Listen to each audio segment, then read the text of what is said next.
This fly hatches out of your skin.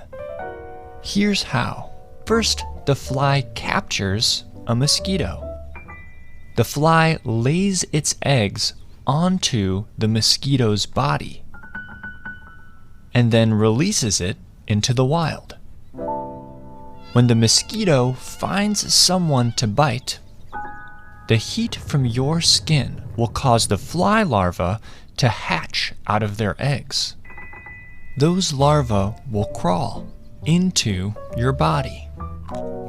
Inside of you, the larva will feed and grow to over an inch long.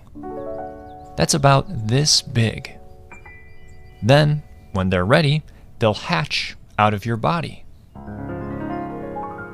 and metamorphosize into adult flies.